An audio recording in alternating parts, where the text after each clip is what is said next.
How's it going, guys? My name is Alex. Good evening. And welcome to an unusual video. We're gonna be talking about EAFC. This is the first beta test of the mobile game, something that we can see for the first time and try. I don't have the access to the beta, unfortunately. I can't be asked installing VPNs to try to get into the region that is eligible for testing. There's a lot of information. On Twitter, there are videos, gameplay videos, we'll be talking about that, talking how EAFC is trying to steal features from eFootball like this one. This is the stunning shot that you've seen in eFootball, and for the second season in a row they're trying to add something that has been introduced in football. Is it stealing? Is it borrowing? Is it the same concepts that have been there out there and it's nothing that Konami can claim and have like a certain trademark on? But we've seen the feature that Konami is, I think, had for like decade now, ability to train players, and now you can of course train players in this game. You can improve the players. You will be able to do that, of course, on the game on PC. But right now we're talking about the mobile game, the first beta that we can test, and people are playing that. You can train this Volker to have like 90 overall, for instance, by boosting him with other duplicate cards of Volker or like any other cards, I think. You can improve him by adding some skills. You see there are slots for the skills. Very nice. And you can, of course, like usually trade. And this is how the cards will be looking, by the way. This is how the squads will be looking. So you see this, the lineup actually reminds me, if you are playing this game on mobile, it reminds me of FIFA 16. So probably they're trying to like bring back good memories, good vibes from FIFA 16, because that was pretty much the last playable game on mobile. If you're into casual gameplay, if you don't have time to spend in front of your PC all day trying to figure out buy packs, it's just like casual gameplay. FIFA 16 was a really amazing game at the time. The gameplay isn't changed. The graphics are maybe slightly improved. Obviously, this is only beta. Alex, you don't know what you're talking about. No. Look at this. You can see that I've been collecting cards. I've been trading cards in this game, and actually, I've built not a bad team. So I know what this game is about. I know what I'm talking about. The problem with this game that it is way too arcadey. The gameplay is absolutely non-existent. It's just like gameplays for yourself. This actually what's appealing to me. I wasn't really investing a lot of time into building this team. It was mostly trading cards and completing really fun events. And the events are fun. Like, this is the thing that is actually, you can tell that this game is a proper department that is working on events, working on different rewards, the card designs. It is much more professional and polished compared to football. And I'm talking about from a mobile perspective, and you can tell from a PC perspective, it's very similar as well. As you can see, this is a nice challenge. All you need to do is just tap on the player or tap on the place that you want to deliver the ball. You just pass the ball around, collect points. It's not difficult. Sometimes the challenges are fun. They're not really challenging though. So it's just like sometimes you feel like you're wasting your time more than anything. But at the same time, it is at least something different than just playing matches and waiting for opponent to be connected, which is taking ages in the football, and the servers and the connection issues and the lag, whatnot, everything is taking a lot of time. Over here you see I completed the challenge, got a pack, got some rewards, and I can spend them later in the path, and I get a cool player, or like get some other currencies that I can use in game. There's a market, of course. Market will be still in this game, but the gameplay obviously is not really impressing me.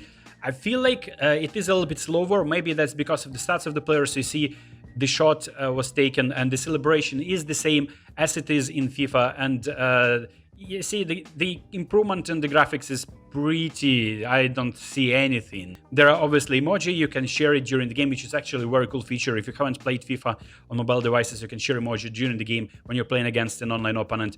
Very fun way to taunt your players or like to say GG's, which is something that is lacking. The feeling of community, the feeling that you're talking to real people, can like communicate with them. In a like, of course, there's a lot of toxic people.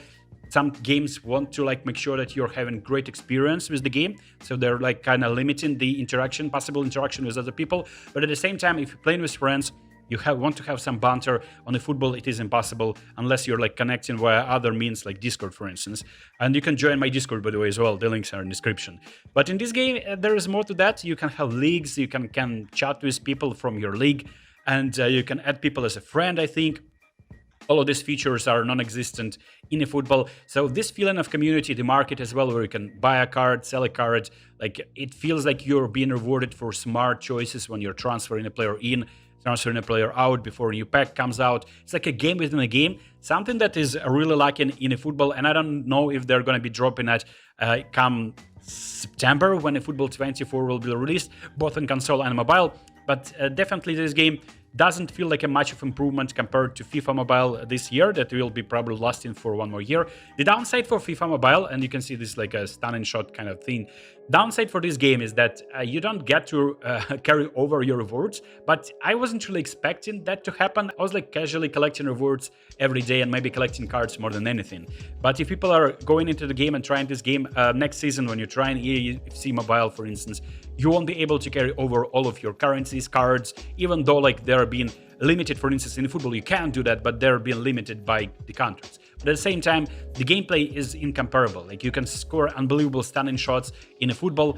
What is going on in this EFC game, the stunning shots are like regular shots, but maybe with a little bit more power. The physics of the ball are much more cooler, much more advanced on eFootball on mobile devices, and I think even on PC and on console, the game is looking a little bit better and more polished compared to FIFA, in a way where, like, when you talk about realism, right? At the same time, there's a lot of debates. Some people prefer FIFA to eFootball. Some people are saying that if FIFA is for casual players, eFootball is like very, very advanced, very difficult to understand. At the same time, we haven't really seen proper gameplay of EAFC. Maybe they're going to be dropping on consoles and on PC something groundbreaking. But there you go. This is how it's going to be looking. Of course, the main benefit of playing FIFA games is that you get all the licenses. The Premier League license costs 500 million per year. It's a very, very expensive price to pay. So Konami is like, no, we are not doing that. We are kind of sticking to our like two licensed clubs like Manchester United and Arsenal. So far, this beta has been a very, very disappointing release. Obviously, everyone will be saying this is only beta. The game will be improving, lots of copium. Never in my life I've seen in this type of games that the beta is like one thing and the alpha game, like the main release, is like a completely different game. Most of the things will be still there, maybe a slight improvement to design. The graphic, the engine, the way players are moving, the same robotic movement of players, talking about the mobile devices, of course, right now, because we can only test this game on mobile devices, will be the same.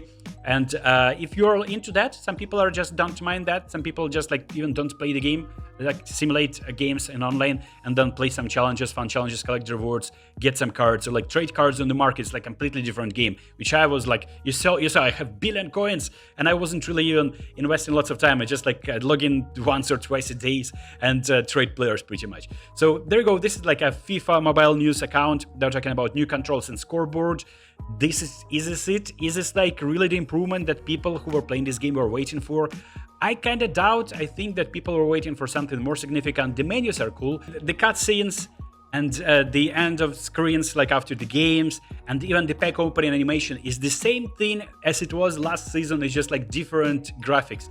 Same thing when you didn't complete the match, same rewards, the gems. It's just like different design of the coins, different design of the currencies. Same this stupid character that is like following you around, like using the emojis. You can use his emojis during the game. Everyone was waiting for something groundbreaking, and it's been like, I think since FIFA 16 the game has been same engine, no changes, insignificant changes and improvements in graphics. At least an attempt would be interesting to make the things more competitive.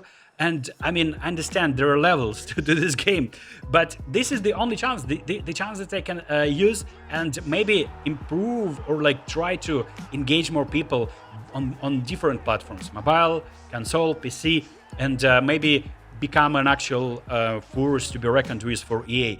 I think it's not happening. I believe that competition is very good for both platforms. It's going to be improving the game, making it more interesting, making it more affordable for people. Because like if one game is costing you $100 or like £70 for pre-order and the other one is free to play, people will be considering eFootball more than anything, I think. And then when it comes down to gameplay, if eFootball is improving, if eFootball is showing you the realism that they are actually stressed so much, and EFC is still roller skating, roller blading players that are feeling like they're made of rubber, and the animations are very, very arcadey, and the game is playing for yourself pretty much. Maybe people will be choosing eFootball over FIFA, but you do you.